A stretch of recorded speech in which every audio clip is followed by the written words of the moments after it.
Let me ask you, if war broke out tomorrow, would you want Ireland to be a battleground, or would you want Ireland to be a safe haven? Because right now, that is the decision we are facing.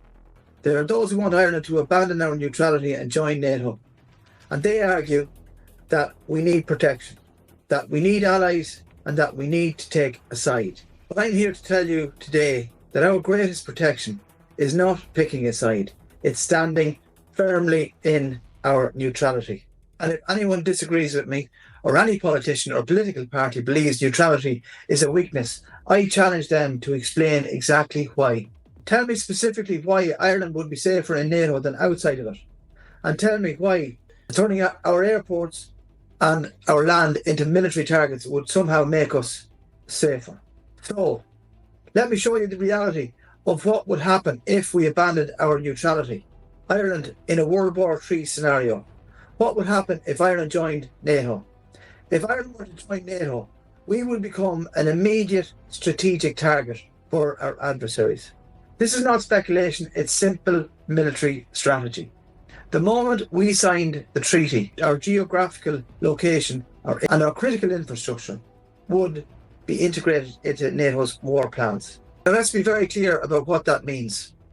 Shannon Airport, Dublin Airport, they would instantly become NATO military bases.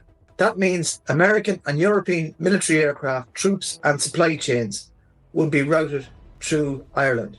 And once that happens, we are no longer neutral. We are no longer just a small nation on the edge of Europe. We are a military asset. And once we become a military asset, we become a military target. Now, again, hypothetically, the Russian threat. Russia possessed some of the most advanced submarine technology in the world. And if World War III were to break out, Ireland would not have weeks or months to prepare. We would have minutes. Right now, Russian submarines patrol the North Atlantic. They're not rusty, outdated vessels.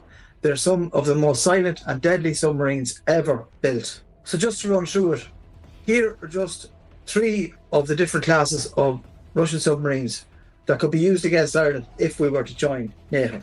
So number 1, they have a Yesen-class submarine. These are stealthy nuclear-powered attack submarines capable of launching Zircon cruise missiles with pinpoint precision from thousands of kilometers away. Then they have the Akula-class submarine. This is a highly maneuverable and designed for deep water strikes. These subs can fire torpedoes and cruise missiles that travel under NATO's radar. And the Kilo-class submarine, known as black holes due to their extreme stealth capabilities.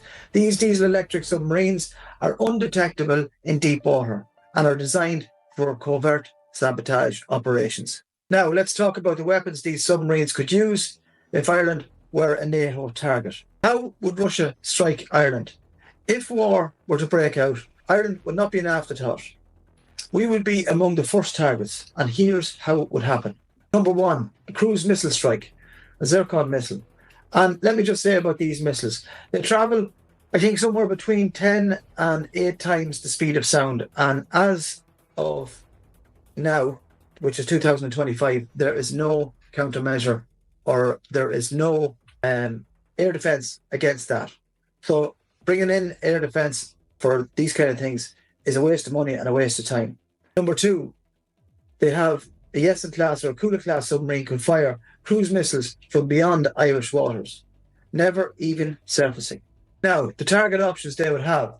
Number 1, which would be Shannon Airport.